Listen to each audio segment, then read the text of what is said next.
Hi, and thank you for joining us for this professional development session on how to design effective next-generation science curriculum. My name is Francis Vigent. I'm CEO and co-founder here at KnowAtom. KnowAtom is an organization that is based out of Massachusetts. Our clients are across the United States and actually around the world as well. We focus our effort on not only professional development, but really the K-12 classroom for meeting the needs of the next generation science standards, and specifically thinking about higher order thinking as the primary reason that we even teach science, technology, engineering, and math in K-12. And so we believe that science, technology, engineering, and math is the most important place to teach these skills simply because it's the most engaging. It's an opportunity to merge all disciplines. And so that's a bit of what we do here. We're all educators, and I myself am a former high school math teacher. So we have a lot of appreciation for the K-12 classroom. What I'd like to do today is take you through a really complex topic, something that we've worked on for the last 10 years, or worked up to really for the last 10 years, because the next generation science standards are fairly recent. However, a lot of these early publications, the Carnegie report, the report on K-12 STEM education, and then sort of Achieve and the next generation science standards process has really unfolded almost in parallel with our own efforts. So we've been able to incorporate an awful lot of those innovations along the way. So what I hope to do here is share with you first and foremost some background just on establishing effective STEM instruction. Secondly, a little bit of curriculum versus standards and the process of development at a system level. When I say system level, what I'm talking about here is if you are aligning to the next generation science standards, not merely trying to do it with an activity or a lesson, but really at a district level so that you have your classrooms on the same page at each grade level, and you have an intentional nurturing process, not only September through June, but from pre-K all the way through grade 5. The third piece that I'd like to take a look at is how to support classrooms. So specifically, looking at how the key pivots in the next generation science standards are sort of involved in the process of curriculum development, but also how they are reflected in the curriculum that is developed and what that looks like at a classroom level for a teacher, because kind of as the progression of this hour goes, the first bit being really about the policy coming alive, how it's going to shape districts to some degree, and how your curriculum that you're designing can kind of help that or hinder it. And then the third piece in terms of the actual classroom, educator, and student being able to implement and experience these new standards. If you have any questions and you're enrolled in the live session, I'd like to let you know that on the side of your screen there is going to be a question box, and I will do my best to answer as many of those questions as we have time for. I'll even do my best to sort of stick around a bit later. So without further ado, let's jump right in here. So effective STEM instruction. We have a definition from the National Research Council that dates back at least to 2011, which really tells us what effective STEM instruction is. And I'd like to read that for you, and it's a place I often like to start when we talk about these things. Effective STEM instruction capitalizes on students' early interests and experiences. It identifies and builds on what they know, and it provides them with experiences to engage them in the practices.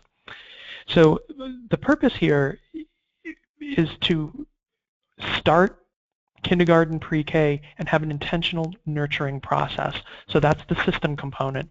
Identifying and building on what students know is that horizontal articulation from September through June, and providing students with the experiences to engage them in the practices, and those practices are specific skills that are outlined in NGSS under science and engineering practices, and having a scope and sequence that sustains student interest as well.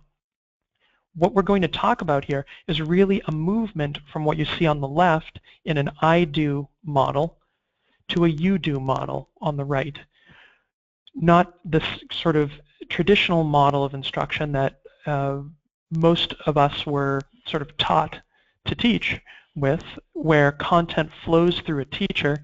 The teacher's role is to model the facts, explain the phenomenon, and explain what, but rather, and the student's role in that traditional sort of model being that those facts are recalled and being able to repeat demonstrations or summarize phenomena. You can kind of picture this in that traditional science multiple choice assessment or a worksheet or a vocabulary list or so on, where a student has to absorb what was given and then give it back more or less verbatim. The next generation science standards and this idea of effective instruction and the 3 dimensions coming alive really is a next generation model of classroom instruction, where the relationship between students and the skills of science and engineering, the STEM practices, is very close, and the relationship between the teacher and the student and the content is very different. So what you see here is really the students are developing these science and engineering practice skills and using those to develop and use the content in the cross-cutting concepts in a context. And that context is the unit, the experience that the classroom is kind of bringing alive over a series of lessons that are grouping standards together and so on. So there's not a teacher between the student and the content. That's what I'd like to point out here. The teacher's role is to gradually adjust supports and help strengthen the connection between the student and that content by redirecting and monitoring and helping the student understand the expectations for how to engage appropriately. So that's how the next generation science standards are able to really be performance expectations, because students who are proficient are able to demonstrate the performance expectation, and that means that they can demonstrate the ability to develop and use the content, to be able to use the skills to solve problems and answer questions, and also to be able to describe and understand the content and the cross-cutting concepts as a dynamic system. What that looks like in the classroom is authentic learning. It is students in the role of scientist and engineer, and that's why at KnowAtom we're looking at higher order thinking skills, creating, evaluating, and analyzing. We see those as being the most important skills to teach children. We think that science, technology, and engineering and math is the best environment to do that in, but it's only going to happen, or the thing to point out here is that students need to have the opportunity to be in that role authentically. And we'll talk about this a little bit later, but one of the key pivots is that K-12 science education is a 3-dimensional learning experience, and that's not only to say that it's hands-on or physical. It's a inquiry process, and it's not an inquiry process that happens as a culminating activity. It's actually learning through inquiry on an everyday basis. So there are many tasks, many activities, but again, not with the teacher handing out the knowledge as a sage on a stage, but with students actually engaging that content, developing and using it with skills. If you're not familiar with them already, it's very important to know the science and engineering practices, and these are the 8 at a very high level from NGSS, because what I've bolded for you here in blue are things that are less typical, especially in the middle school and elementary level, that need to be a part not only of that experience in the classroom where students are scientists and engineers, but actually skills that students can demonstrate, not only being able to answer a question or solve a problem, but asking it, defining it, not only using a model, but developing it. So as a result of instruction, if your students can carry out investigations because the investigation has always been handed to them on paper, they have not mastered a key science and engineering practice like you see here in 3, where they have to be able to actually plan the investigation and then carry it out. and the rest sort of follow in a similar sense. So when you think about that next generation inquiry environment, and this is one of our clients here, you should see students in the role of scientist and engineer. These are little guys, second, third grade. When you look even at a more of a fifth, sixth grade middle school level, it's the same type of behavior. You can see it, but it starts to change because as those practice skills deepen, what happens is that you go from sort of more structured environment, perhaps using some templates and expressing practices within a templated process, to something that's more free-form at the upper elementary and middle school levels, like you see here. So these students are engaged as engineers. They are working in their lab notebooks in a small team collaborative learning environment. It's the two of them. They've identified a problem, and now they're using the engineering design process to solve that problem as engineers. So whatever they come up with, what they think, they have to plan first, which is what they're doing here in these books.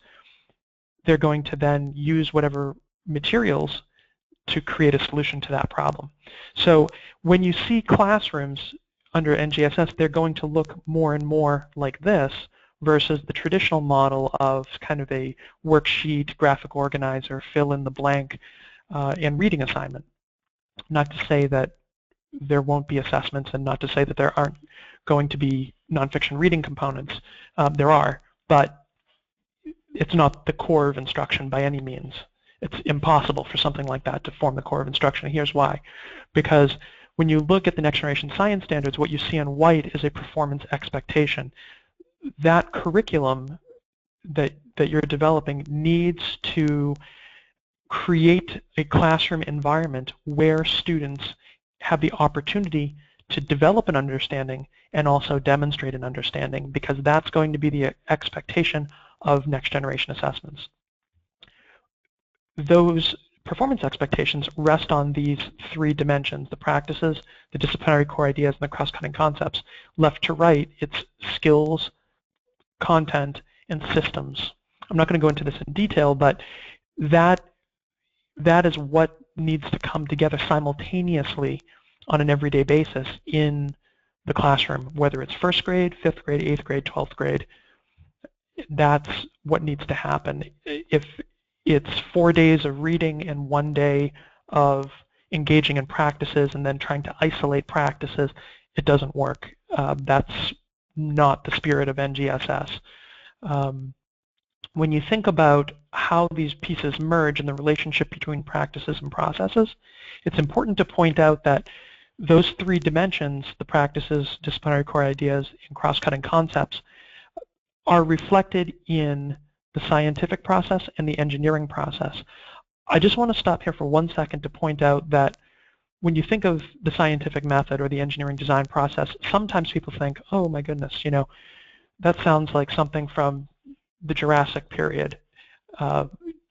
Science isn't linear, engineering isn't linear. Nobody's saying that science or engineering is linear, point A to point B directly. The importance of having scientific processes and engineering design processes and teaching that to students is so that they understand that there is a logical way to move from a problem or a question to a solution or an answer, and to understand that logic is flexible, and to understand that engineering is iterative, and so isn't science. And so that helps build a framework for expressing all of the practices as well as disciplinary core ideas and cross-cutting concepts. So you can think of the processes as being sort of a logic for problem solving and answering questions. It's really important to think about that, and that is something that should start quite early, first grade, second grade, and so on, and develop all the way up. Thinking about the curriculum development process as well, and we're going to look at that process in a second. Thinking about the practices we just looked at, planning investigations, developing models, and so on, and understanding that those are expressed in a disciplinary content area. And sometimes these disciplinary content areas are closely related. For instance, we'll look at it this way. There are characteristics of Earth which make it unique in space, which allow it to support life and also exhibit physical changes. So just within, if you think of things like erosion, so just within that basic example, by pulling those three ideas together in the context of Earth, we cross all three domains, and we could actually extend it further and talk about ways of solving some problems, perhaps related to invasive species or erosion or so on, with the use of engineering and technology and applications of science. So when you think about the context that curriculum should be creating in the classroom, they need to cross disciplines and not that traditional model of trying to list standards, cover them, check them off, and consider them mastered, because that is not going to be effective. Looking at the cross-cutting concepts, there are 7 sort of listed here. The value of going across disciplines like that and pulling multiple standards together is that we can see the relationship between multiple areas of content that are kind of tangential, don't seem maybe at face value to be related, but actually have some things in common, one being the way that the system and the content behaves. What I want to point out in terms of the transition from wherever you're at now to a point of alignment with next generation science standards is to realize that there are few resources, and it's one of the advantageous positions KnowAtom's in, to be a resource that's aligned, but there's not a critical mass of resources out there. And the reason that I bring that up is to point out that it's most likely the case that the resources you have in place are resources that are going to need to change in some way. And it's not just a textbook or an activity, but pedagogical scope and sequence. There's a lot of changes. And the resources that are primarily have kind of evolved, especially in elementary and middle school levels, are really awareness-ready and knowledge-ready resources. And I'll just give a quick explanation of the differences here. Awareness-ready resources are resources that are offered by museums, by companies. They're sort of intended to ignite a spark and put students in a position of awareness about an aspect of a discipline. So for instance, meeting an engineer and having an engineer come in and talk to the class. It's great to have mentors come in and talk about what they do.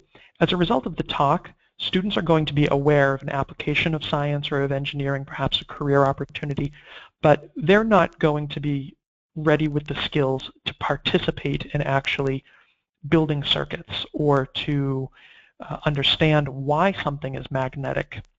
And so that is an awareness level. When you move towards knowledge readiness, that's something that we commonly associate with textbooks, where you can learn all about what scientists have discovered, what engineers have engineered to solve particular problems.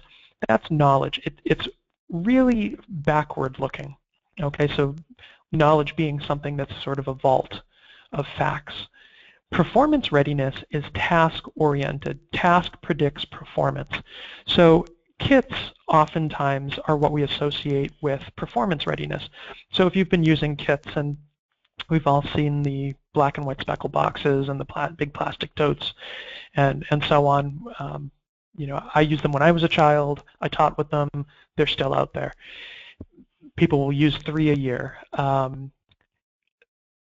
Performance readiness is trying to extend that knowledge from the textbook by teaching children about a task that you can carry out in order to do something specific. So for instance, if you want to find out how hard a rock or mineral is, scratch it on different surfaces and you can determine from that task how hard the rock or mineral is. Mastery readiness goes 2, even 3 steps further to say, we are developing specific science and engineering practice skills that are useful in any discipline, that are in fact directly related to critical thinking skills, the creative, evaluative, and analytical thinking skills, in such a way that we can use those skills to solve any problem or answer any question using our knowledge, using our awareness and awareness of tasks, but at the same time with an idea that we can perhaps invent different ways of developing data and, in essence, tasks. So an example there would be if you think of designing a sidewalk. We have a problem, somebody needs to cross a muddy field. How do we solve that problem? So you actually have to go through and say, well, when people are crossing the field, what are the characteristics of the field? So there's a research component. What is the budget? What is the materials that are native to the region?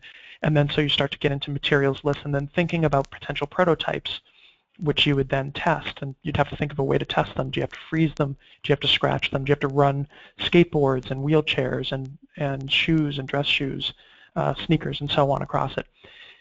To gather data so that you can reflect back on your solution to decide with evidence whether that sidewalk solves the problem of crossing the muddy field. So mastery readiness is that skill set to go through and kind of methodically, if you want to call it methodically, perhaps logically is a better word, go from a problem to a solution.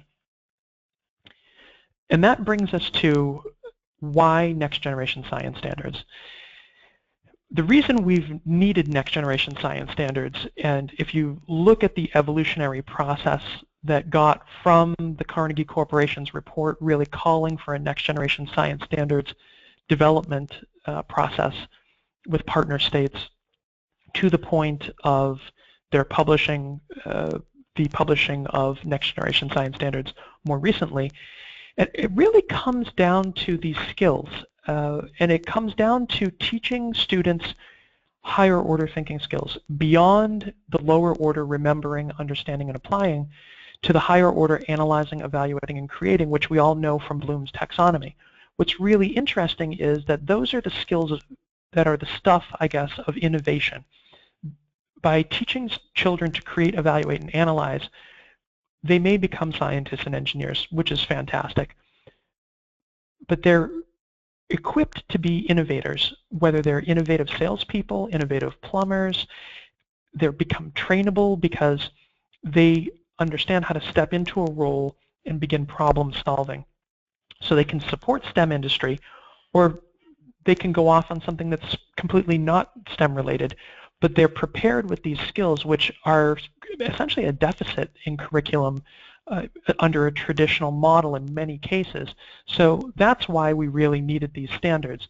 The involvement of practices brings creating, evaluating, and analyzing to life in a way that it's simultaneous in the classroom. And that's why we rearranged Bloom's taxonomy like this, because it's not, you can't just create, and you can't just apply, and you can't just remember, and you can't just analyze. You have to do these things simultaneously. What tends to happen, though, is that through the use of what's often referred to as tools or strategies, worksheets, textbooks, and so on, an over-reliance on tools that remove higher order thinking or linger too long on lower order scaffolding, what happens is that children never get an opportunity to exercise higher order thinking skills, refine them, and really get to a point where they are proficient at demonstrating them. And so from a curriculum development standpoint, this is absolutely necessary.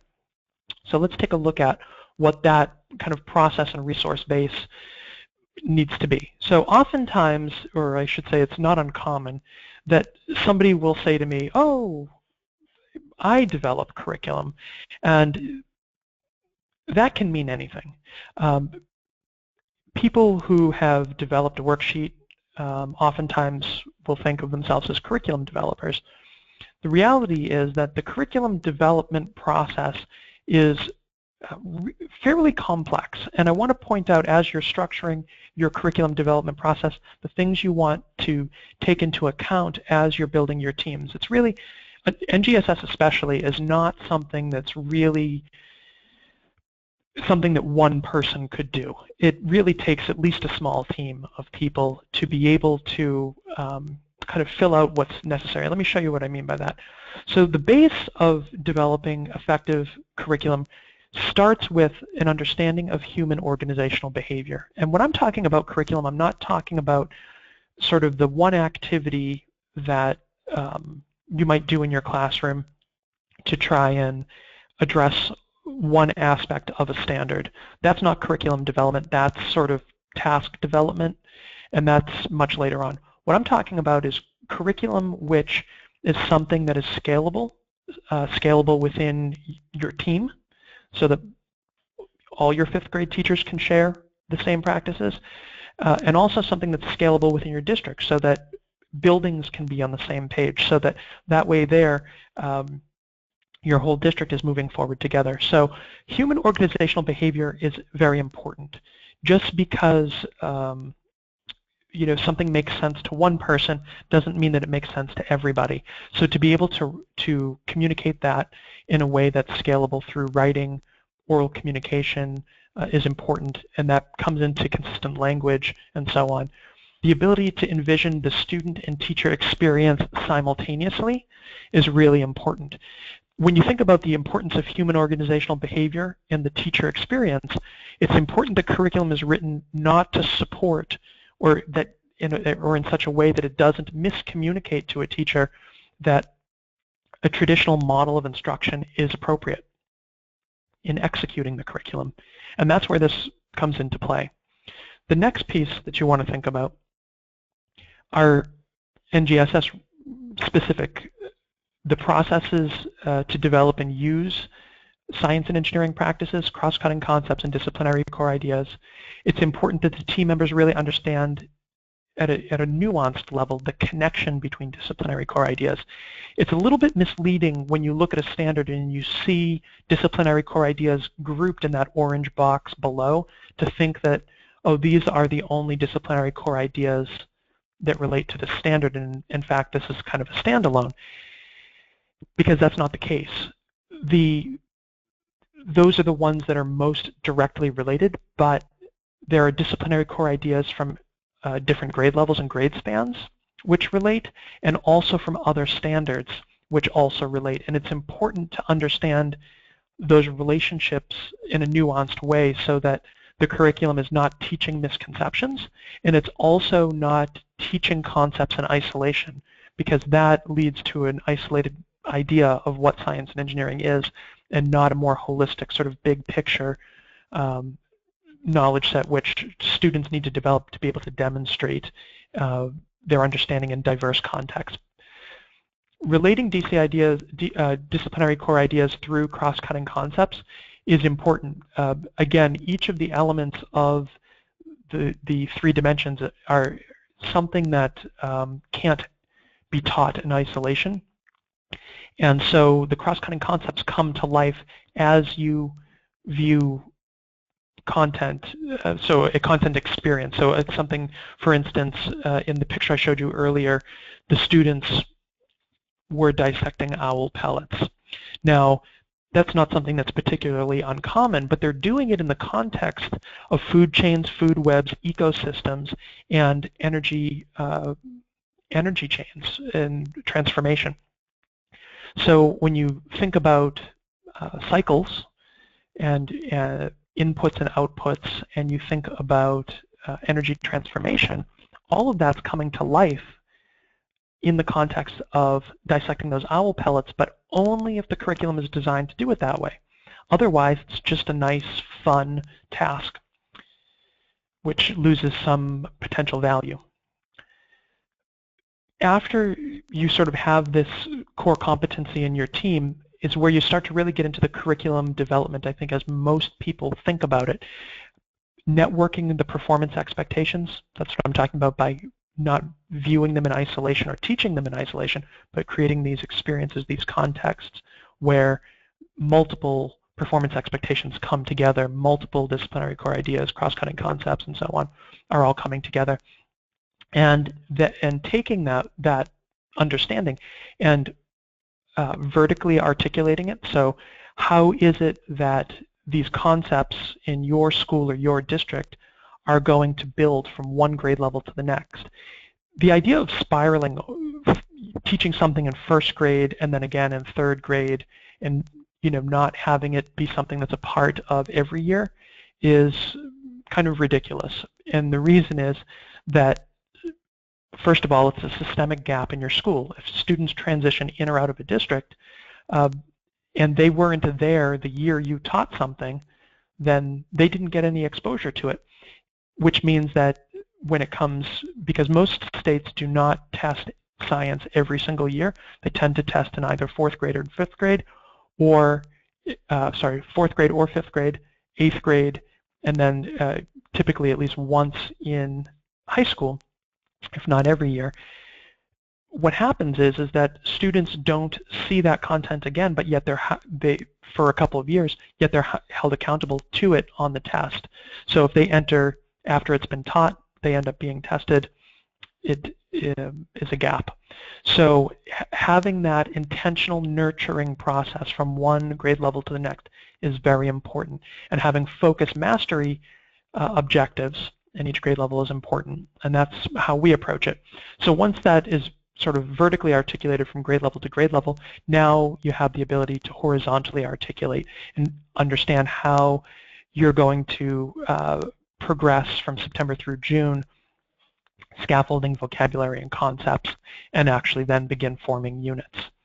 It's only at that point that lessons, the content and experience really comes together, and the materials itself, if it's hands-on, or even materials can consist also of nonfiction reading.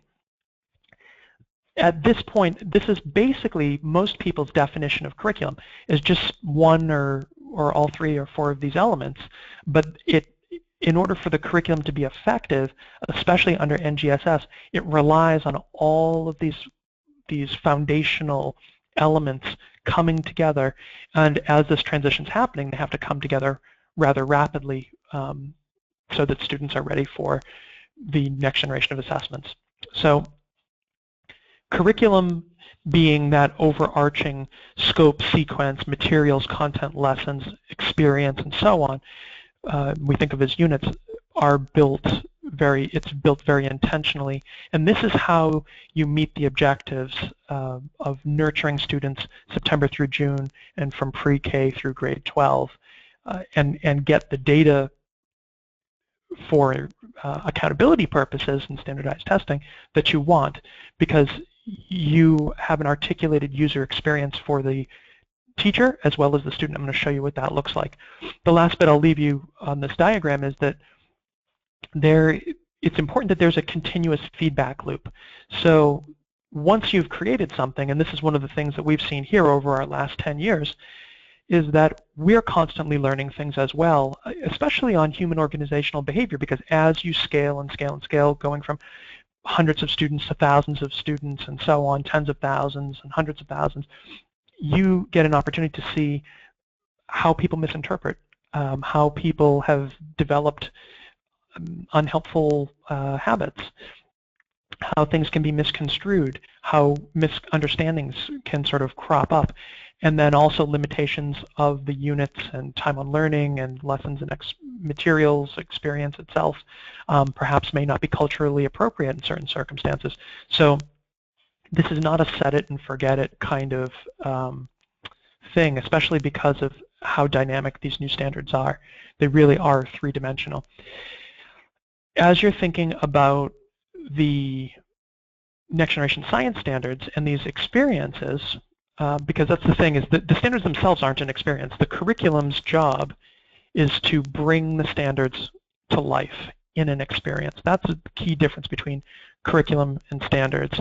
Standards are a legislative tool to understand whether or not students are reaching some definition of proficiency. Curriculum's job is to get students to a point of proficiency, build their skill set, be able to engage them in developing and using content such that they build content knowledge, and ultimately so that they are college and career ready, that they have a future, that they can choose whatever they want. And that's, again, why we come back to critical thinking skills, because, well, creating, evaluating, and analyzing is part of everybody's job. And if it's not, it's a job that's going to be automated. And that's a key thing to think about as you think about your students' future. We're not trying to prepare students for careers that are going to be automated. We want to prepare them to be the ones who can think about ways of automating and at the same time fill roles that cannot be automated because they are too technical, too nuanced, and too innovative. The Common Core ELA and math standards intentionally integrate with next generation science standards. If, from a curriculum development standpoint, you are building your curriculum appropriately, you don't have to tear down your ELA or your math program by any means. But what you're going to find is, and this is what we find, that those Common Core technical standards for ELA come alive in science time on learning. Nonfiction reading has a real purpose in science time on learning. Nonfiction writing, evidence-based writing, all comes alive in the context of an experience where students are scientists and engineers in science time on learning. Same is true for the Common Core math practices. Those Common Core math practices very closely mirror the science and engineering practices from NGSS. So those come alive in that science time on learning as students are planning their investigations, carrying out their plans, gathering their data, forming their conclusions based on their data, actually by using the data to make a claim and support the claim, graphing, analyzing, and so on. Very important. I'm not going to go into it in depth, but you can see. These are the Common Core math practices: attending to precision, making use of structure, modeling with math, constructing viable arguments. The ELA Common Core, this is a few from middle school level, but you get the sense. Following precisely a multi-step procedure is actually a Common Core ELA standard, not a science standard. So if you're handing out procedures, you're doing ELA Common Core, not science, not next generation science by any means. Next generation science, students develop their procedure and then carry it out. So that's kind of killing two birds with one stone. What I'd like to do here is kind of point out 5 key innovations at a system level that you'll see in the next generation science standards. One is that 3-dimensional learning, which you see when students are authentically in this role of scientist and engineer. We kind of talked about this a bit already with the idea that science and engineering practices, cross-cutting concepts, and disciplinary core ideas form a kind of foundation that's commingled, but they are expressed through science and engineering processes. One of the weaknesses of the next generation science standards is that it doesn't articulate those processes particularly well, and if there is a next generation of the next generation science standards down the road, that's one of the likely areas that will evolve, because similar to writing, where you have a writing practice like word choice, voice, sentence structure, those sort of things, those practices come together in writing as the writing process. There's some flexibility around the writing process, and obviously it's iterative, but it's logical. You need to brainstorm, you need to pre-write, you need to draft, go for peer review, revise, and then publish. You'd never just sort of publish and then do some of these other pieces if they had value. So it's a kind of logical way of going from sort of nothing to something. In the case of science and engineering, scientific process, we call scientific method, is a way of going from a question to an answer through the use of experimentation, the way scientists do, because that's what scientists do. They grow knowledge through experimentation. Engineers in the engineering design process, very similar, going from a problem to a solution. Okay, key innovation. Another one being that students are engaging in explaining purposeful phenomenon and purposeful solutions. So the content of curriculum isn't an end in itself. What I mean by that is that the idea that you need to cover a standard needs to be something that leaves your vocabulary. It's not about covering a standard. It's not about pre-teaching vocabulary. What it's about is it's about engaging students in a purposeful experience with the phenomena designing purposeful solutions. So it's starting with a question, starting with a problem, and accessing that vocabulary, accessing that knowledge, basically by discovering it, using the practices and the processes.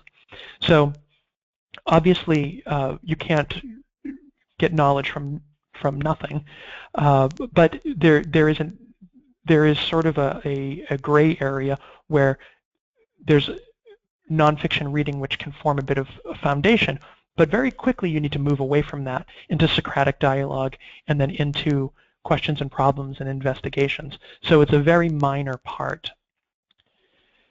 These are the practices and processes we were talking about: scientific process on the left, engineering design process on the right. We've found this to be very useful and very age appropriate from the earliest grade levels through high school.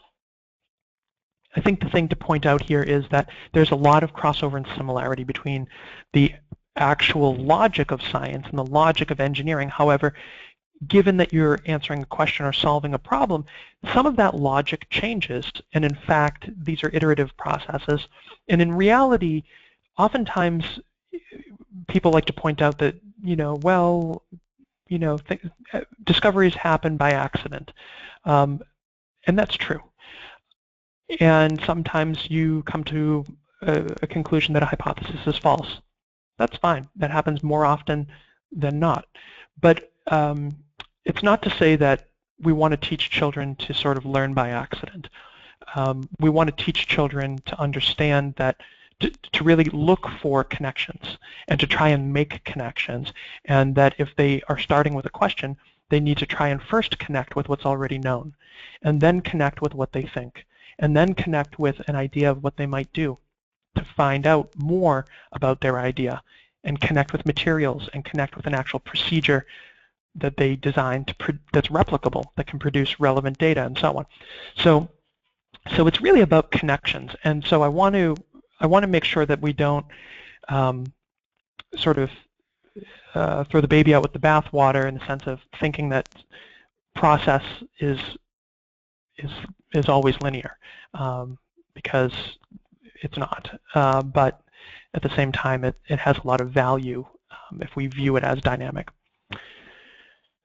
Integrating the engineering design and the nature of science with practices and cross-cutting concepts is really important. So when you think about a concept like the water cycle, you have to think about that as, okay, scientific knowledge. We can ask questions about that, which we can experiment, we can design experiments to answer, and we would fill the role of scientist.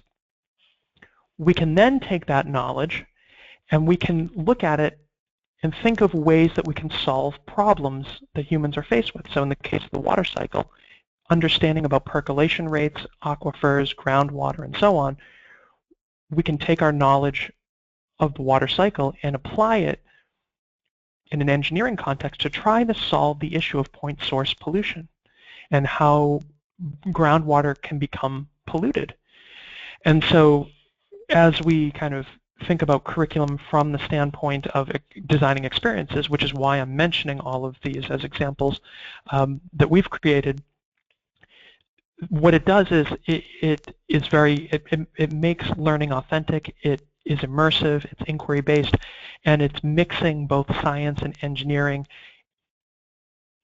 practices, cross-cutting concepts, and disciplinary core ideas into that experience. So I'm trying to give you some kind of concrete examples here. So here being an engineering example, students develop a lab, and a lab that's not given to them, one that they actually build in their team, not as a standalone either. And that's important to keep in mind, that engineering is not an add-on. Science is not an add-on, and that, unfortunately, the idea of a culminating activity tends to make inquiry an add-on, and that's got to be the other way around. Inquiry has to be the everyday, and nonfiction reading is the add-on.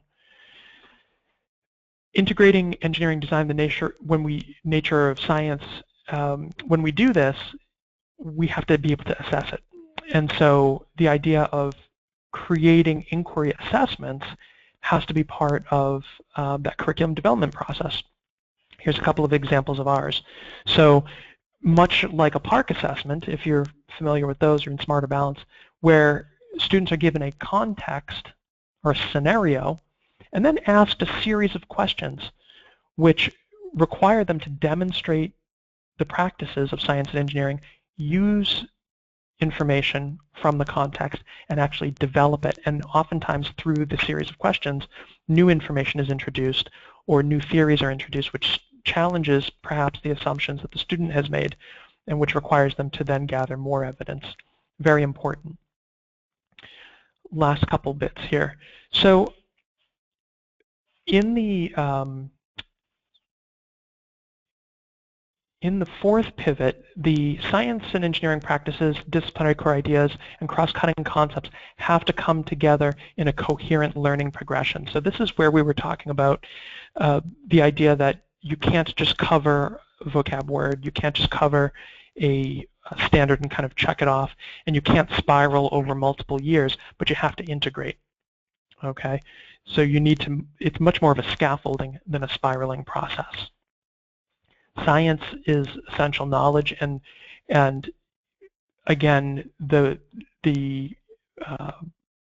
Common Core Math and Common Core ELA standards and disciplines themselves should be reflected in that science time and learning, not just sort of experimentation. One of the ways that we have seen this integration work well in the model that we use is this idea that you start with nonfiction reading. And that is, we're talking about 20 minutes of nonfiction reading for a lesson, not, we read a chapter and in a month we get to an experience. So you start with a chunk of nonfiction reading that is directly communicating the concepts, the vocabulary, and then leads as the background, as the foundation for Socratic dialogue. And that Socratic dialogue, being a Socratic seminar, is the teacher not telling students anything, but actually pulling the information out of the students from the nonfiction reading, from their background, from their experience in the community, perhaps a vacation that they went on, who knows, and uses that Socratic dialogue to get students to respond to each other and to build on each other's ideas, and then as a class coming to a problem or question where a release of responsibility can take place and students can break into their teams, plan an investigation or a prototype, and then carry out the investigation or test the prototype, build and test, to gather data to reflect on their plan, to reflect really not just on the plan, but on the hypothesis or on the prototype that they felt might solve that problem. So this sort of concludes with a reflection using the data with a claim as to whether or not what was developed actually solves the problem or answers the question. Is there a need for further testing? If we were to do this a different way, might we see different results? And then bringing that back to the class to share and debrief. That's the typical cadence that we see, 4th grade to 8th grade, 1st grade to 12th grade. That is super useful sort of progression to follow. So you can almost picture it, let's say in a middle school classroom, a 5-day week, where this basically follows that 5-day week, and that being the 30-week school year, basically constantly putting students in the role of minds-on, hands-on, planning, and unpacking their thinking in an experience and sharing that. Okay. Key questions to ask your team. First and foremost, what's the spirit, construction, and content of NGSS? And if you don't know, that's fine. It's new. But you can find out by checking out a framework for K-12 science education, which you can get for free. It's an electronic file you can download from the National Research Council, National Academies Press, and there's the ISBN number for you. Ask your team, have we made the 5 pivots required for system-level alignment, which we just discussed? That idea of integration of Common Core, the transition of integration of practices, grouping of standards, and so on. The third one, are our lessons and units and materials completely aligned. And you can find that out by using the equip rubric for lessons and units, which you can get directly from equip just by downloading it. For the second one of the ways that you can find out more about the pivots too is by using the Next Generation Science Standards primary evaluation criteria for alignment. And that is sort of between drafts right now, so any day there's a new draft that's supposed to be out. And so when I think about that, that's system level, and number 3, the equip rubric, is really at the lesson and unit level. It's important to realize that pedagogy, so many things are going to change that it's unlikely that you're going to be able to save much.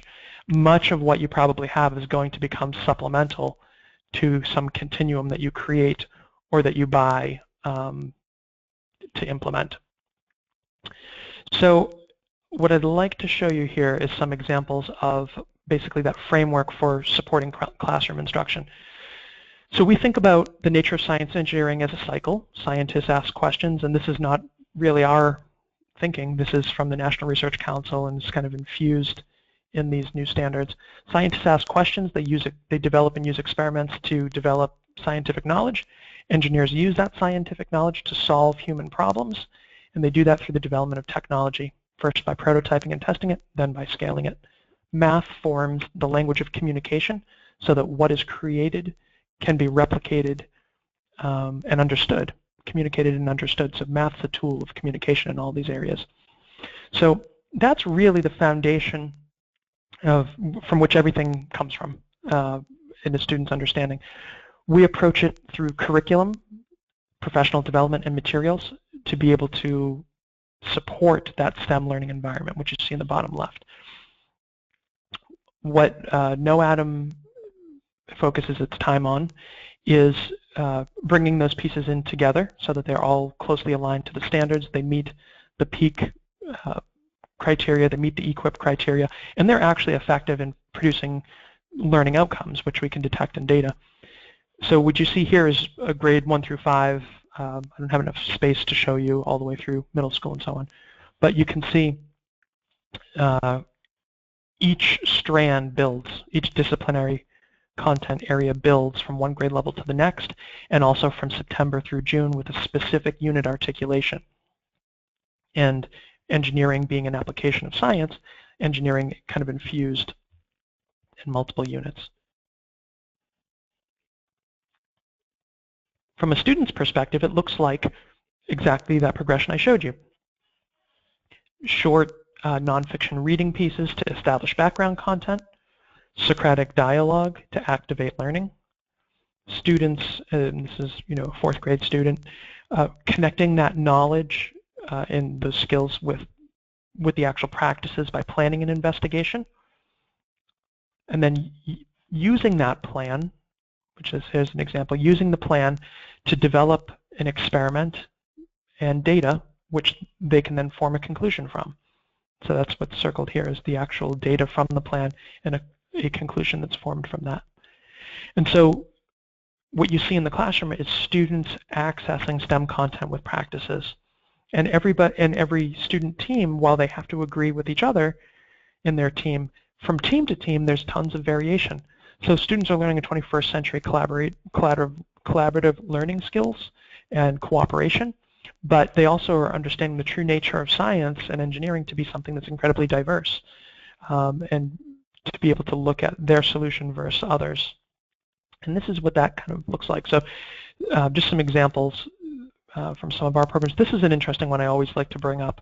If you think that no matter where you are, I don't care if you are in the deepest, most urban environment or the most remote rural school or the best suburban school, these practices and this content, these experiences can come alive anywhere. And the reason I bring up this image is that these children are learning in UN High Council on Refugee schools in the Kurdish region of northern Iraq. These are Kurdish children who have fled ISIS that are learning with our programs.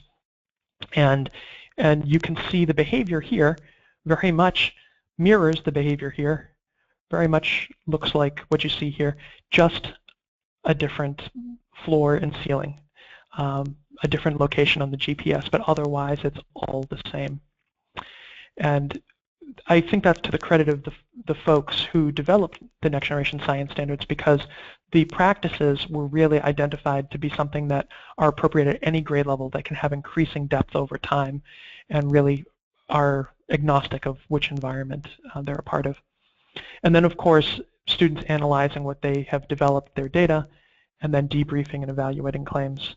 I will very quickly, I'm going to start taking questions here in a second. I'm going to click over some screenshots so you can see some of the differences in what these resources look like at different grade levels. All of what you're seeing here that I'm going to show you is stuff that's available on our website. You're welcome to download a sample. Imitation is the, I guess, most sincere form of flattery. So as you go on your own curriculum development process, you're welcome to take a look at that. Just go to KnowAtom.com/curriculum. If you are in the process of looking for curriculum, these are things we have available as well. So at a second grade level, you see a template here. Okay, you see how the students have ownership over the process at different areas, but yet in other areas it's facilitated. That changes when you go from a place like second grade to seventh grade. This is a screenshot of what would be in a student's lab notebook. When you saw those children filling out their lab notebooks, they're not copying from a board, they're actually creating that as a nonfiction text between the two of them, a plan which they'll then carry out, and this is what those look like, and that's why they're in blank composition notebooks. And it relates directly to that second pivot, engaging and explaining purposeful phenomena, designing purposeful solutions. From a teacher's standpoint, what we do is we really, and these are just screenshots, there's lots of pages that you're not seeing here, we make clear where teachers are going by highlighting the progression of lessons, the standards, the objectives, and so on, giving an overview, mastery objectives, and then breaking out exactly how those performance expectations are reflected in each lesson by dimension. And that's what you see here. So you see a performance expectation and then each dimension broken out with what lesson that performance expectation dimensions being reflected in. And we have so many practices going on that we actually dedicate a whole other area to that, where you can see these are all of the practices being addressed in lesson 1, lesson 2, lesson 3, and how they're being addressed. And really, it's not addressed, it's engaged. That's the thing. Students, it's as if you're reading a book. You're engaged in actually sort of processing and expressing that. Having specific scaffolding vocabulary that's lesson specific, background content for the teacher, and again, lots of pages missing here, just screenshots, that use the vocabulary and concepts in context. The lesson itself being broken into objectives, the materials that we provide, and consumables, non-consumables, any prep notes, and then actually how to hold a Socratic dialogue with the students, and creating it in such a way that it's not scripted, because we can't script what the students are going to say, but provides a basis for new teachers, entirely new folks who might be new to this particular content area or so on, or grade level, to be able to start and then build sort of their own additional questions into it. Guidance for how to fully guide, if they had to, a lab experience. That lab creation is a group think. And then on the student side, and I'm skipping all kinds of assessments and other things, on a student side, making sure that that background nonfiction reading is something that directly mirrors the language and the practices and the content of the experience and of the Socratic dialogue, by breaking that into sections, having common core connections, not having a textbook that's built around a paragraph that explains a word. What we have are really much more like news articles, small vignettes almost, that go through and bring the concept to life, use the vocabulary and the concepts in a real life context, and then have relevant common core connections, which are all documented in those same scientific vocabulary words. I'm going to grab questions now, but what we have seen is a dramatic improvement even in the most difficult urban environments by implementing this type of structure. So this was an environment where 93% of the students were low income, 70% their first language was not English, 85% free lunch, 96% high needs. And what you see here is, look at the warning. The warning goes from 45% down to 7%, and this is on I'm going to show you some Massachusetts schools. This is on the Massachusetts Common Assessment Program in grade 5. So this is the state's testing and data, not ours.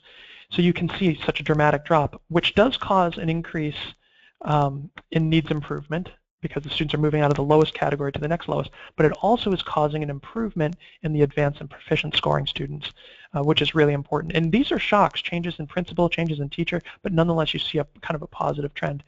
Same thing here. So this is actually the same district. Advanced and proficient increasing. At one point over the course, when we came in here, they added 51 points over the course of 2 years, or 2.5 years. Okay, so you can see these folks go from 8% advanced to 23, and again, 72% low income, 65% free lunch, 35% first language is not English. And you can see here, so that was a very suburban inner city environment. Here's one that is a suburban environment with only 20% high needs and 7% low income. They still get an initial gain in the teens and so on, and they're advanced and proficient. And you can see that all the way across. So what I'm going to do, I can look at this more if people would like me to. Here you see at a middle school level, 19-point gain, and then another 5-6 point gain. Pretty dramatic. And accountability. In accountability, you can see hitting targets. So these experiences matter. It's content. It's not content or experience. It's experience with content. And this is a look at that district, single year gains last year. Okay, I'm going to grab some questions. Just thinking about release of responsibility, that's another part of it. In your curriculum, you need to think about how you are ushering students at every grade level to proficiency in the practices, and then pushing the expectations, and then extending their understanding. Once they have met those expectations, it tends to go in 10-week chunks, which we have here. Okay, so grabbing some questions. We have a lot of folks here, so just bear with me for a moment. I will stick around to answer them. So folks are asking, how can this information be made available at a later date? We are going to make that information available by following up with a link, that link being a link to a recording of this session. Let's see here. Some folks are asking, so keep an eye, just for that purpose, keep an eye on your junk mail folders. When we send links, links tend to trigger spam filters and end up in junk mail. So we'll send it to you. If you don't see it, you can always email us back, but I would expect 24 to 48 hours on that. And in fact, because today's a Friday, I might even say, it might take a little bit longer. By Tuesday or so, you should have it. Someone asked, can you explain how NGSS will impact assessment? Will assessment be less focused on content knowledge? Yes, absolutely. It's going to impact assessment. And assessment, so here's the thing. To say that it was going to be less focused on content knowledge, I believe is an accurate statement. But I think that it's possible to hear that and believe that there is going to be less content knowledge required, which is not the case. What's going to happen with these next generation science assessment is that content knowledge is not going to be sufficient.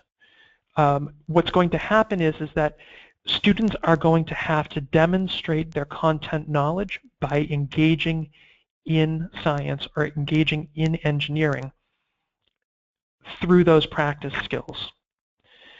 So, and I call them practice skills just because the word practice to people doesn't always translate into skills. That's what it is. So think about if you have the experience with a park assessment.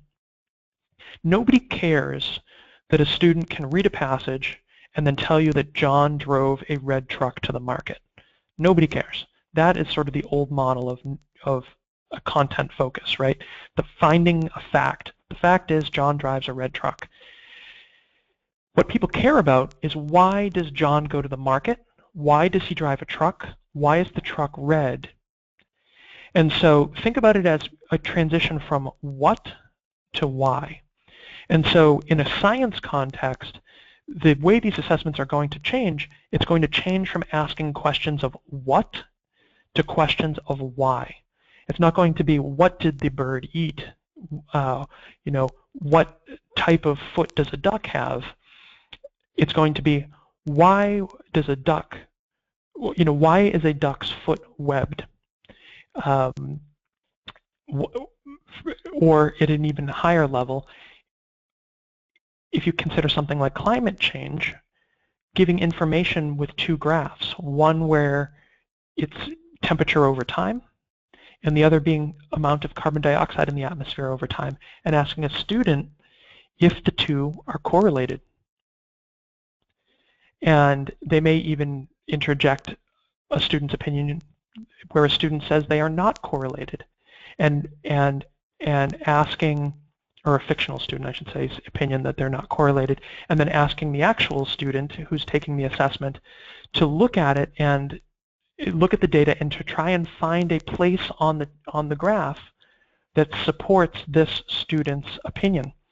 And so that student being tested would have to have the background knowledge to understand first of all the context and be able to form the relationships, but also have practice skills to be able to go through and look at the data and to try and find a place on the graph where carbon dioxide increases and temperature decreases. Because if a student can find that, then they would be finding evidence to support the fictional student's idea that perhaps there are other factors, not only carbon dioxide, which is influencing Earth's temperature, if that's indeed what the graphs and scenario was.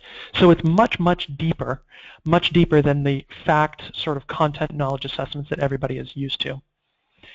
And that's how you, through a scenario, are able to assess the dimensions and the practices.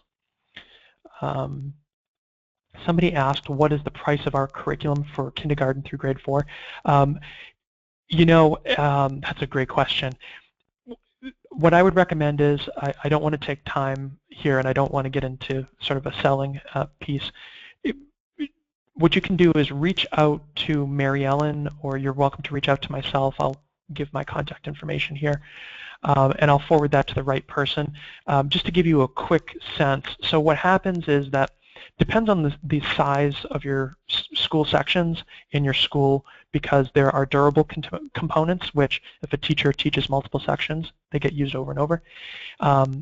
There are consumable components, so depending on if you have a class of 15 or 25 or 30 or so, you get different amounts of those, and it also depends on the number of sections that you have. So that's, I guess, the short answer, and I wish I could be more specific, but please reach out and I'll get you forwarded to the right person. Next question here.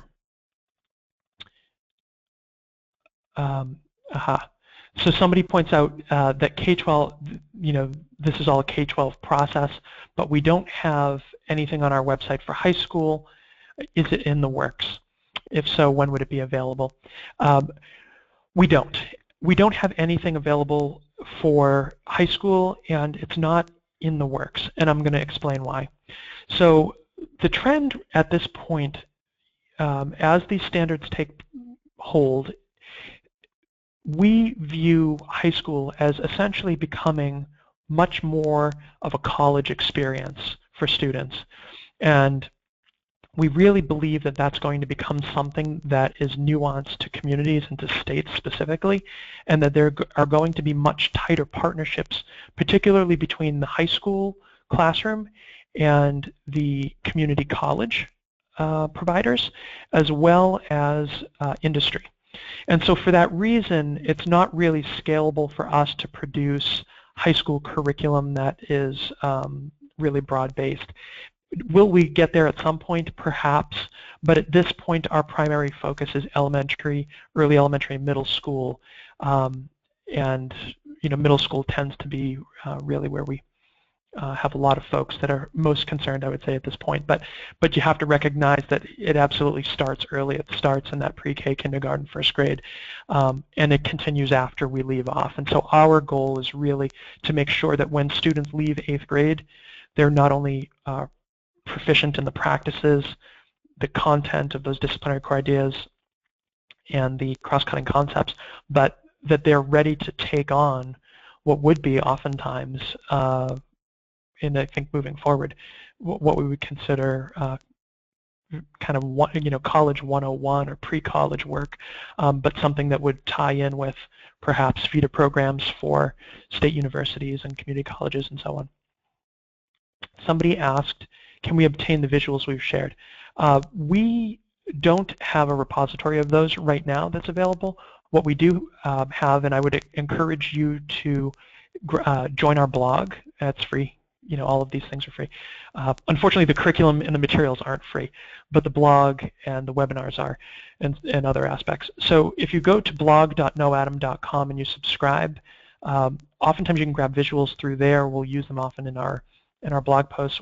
We will make a recording of this available, and if there's a very specific application you'd like to ask about, just reach out to us, and occasionally we can make things available through SlideShare or something like that. We also have a lot of ebooks that I would mention too that are a great resource, which digest a lot of this, or actually digest it but also expand certain areas that we just don't have time for here. Somebody was mentioning about being rated by the tests as teachers, and the reality is that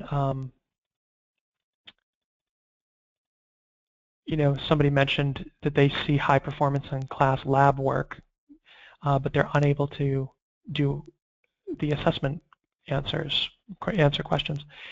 And what I would say there is that then that's actually a pedagogical issue, or a curriculum issue. Typically, when that happens, it's a pedagogical issue. What a lab is to somebody, I have no idea. I know what a lab is to us. A lab to us means that students they have a clear understanding of the expectations of the scientific process, of the engineering design process, and that they are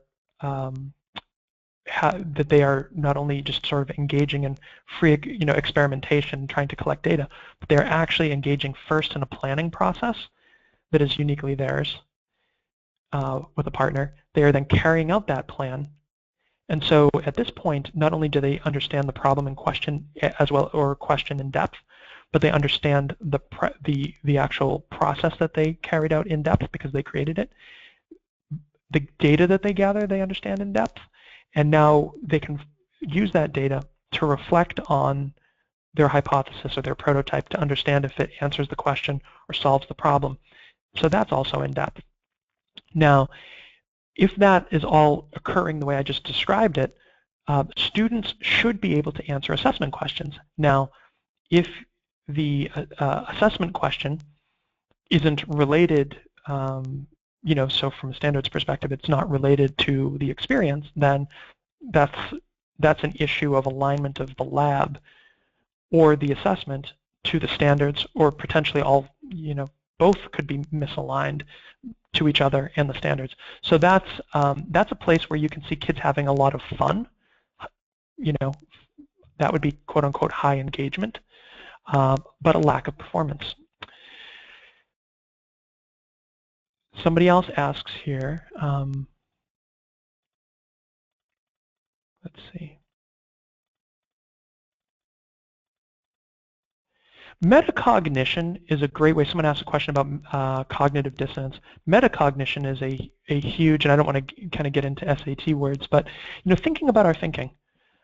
First, as educators, thinking about our thinking. Are we thinking?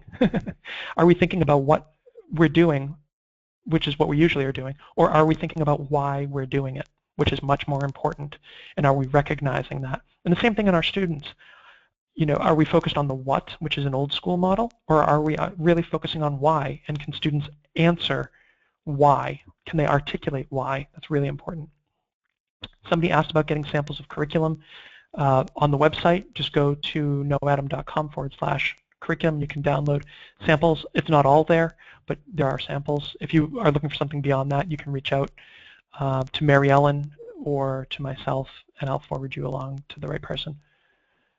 I will bring back for you, and please also check us out on Facebook and Twitter. I'll bring you back. Somebody would like to see that progression from nonfiction reading to planning investigations and so on. Here it is.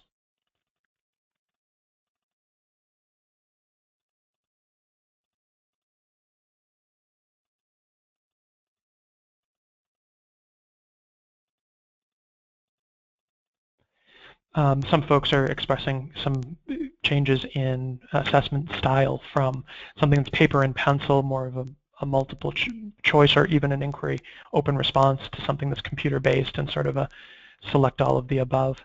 You know, unfortunately, I think that is one of the growing pains in our industry right now. An industry being education. You know, teachers. You know, we're part of this industry that we're going through because you know, these assessments are really quirky. Computerized assessments are quirky, so you know, I feel for you there. We aren't a part of that here at KnowAtom, but that's an issue of students understanding how to use the technology, or it's a low-level assessment. And that's one of the issues with a lot of these adaptive assessment tools. And as people have done one-to-one initiatives, they've brought in sort of very, you know, high-end tools and tablets and so on, and really low-end thinking in the level of, you know, multiple choice kind of questions, which is really kind of a retro approach to where we're trying to go.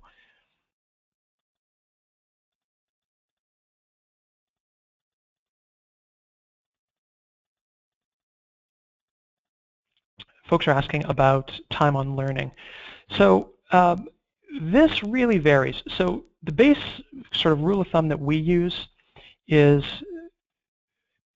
at a K1-2 level, you're looking at about an hour and 45 minutes a week, and that's not a continuous block. You know, obviously that's broken up over multiple days.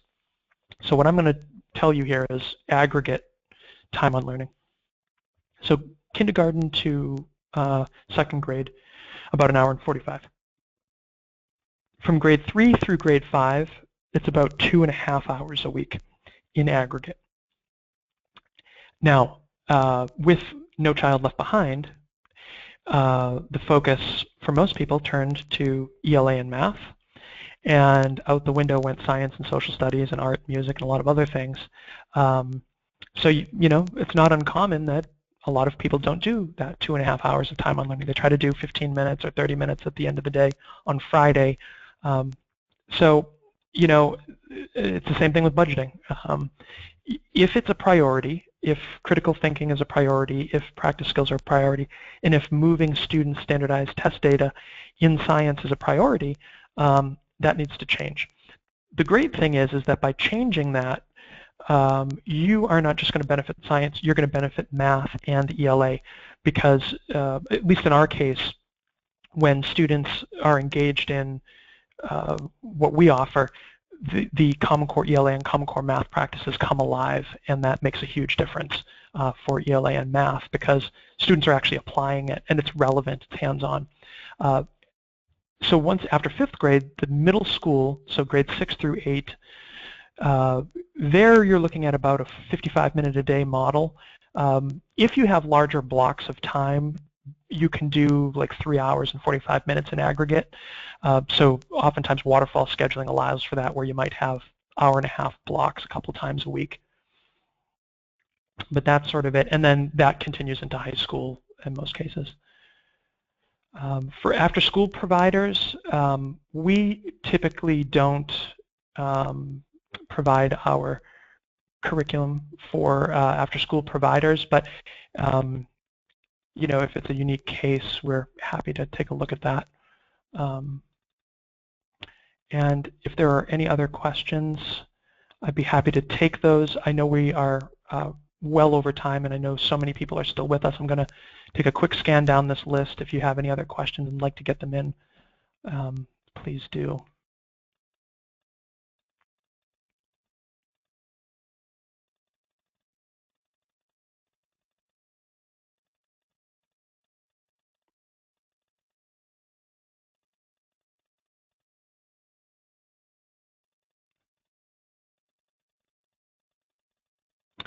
One of the things, as folks, there's a number of comments about different states, and some states are very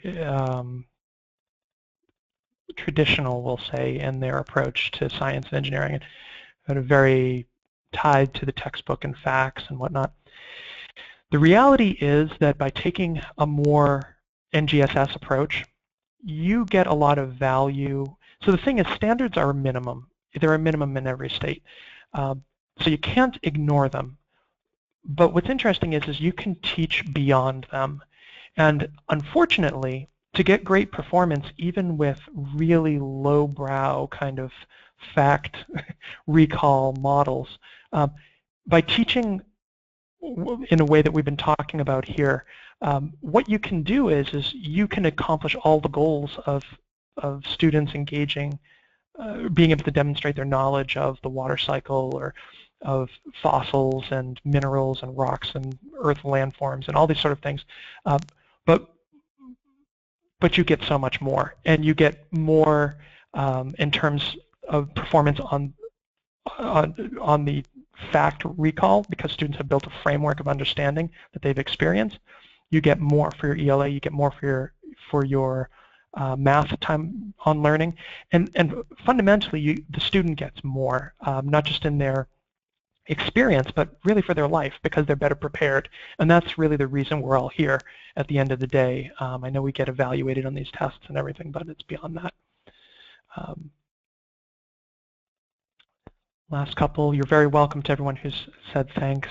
And we'll make this available. I think it looks as though I've hit most of the questions, and I know there's multiple versions of the same question from different folks. If you feel that I didn't get to your question, you need more information, feel free. I'll put my information up here again for you to grab. Please sign up for the blog. That's a great way to get little snippets, even when you don't have time to engage a webinar. Like us on Facebook, follow us on Twitter, and there are a number of upcoming and also on-demand events available at info.knowatom.com/upcoming events. I look forward to hopefully working with you or discussing further in the future more about the next generation science standards. Thanks a lot, and this is the end of our webinar.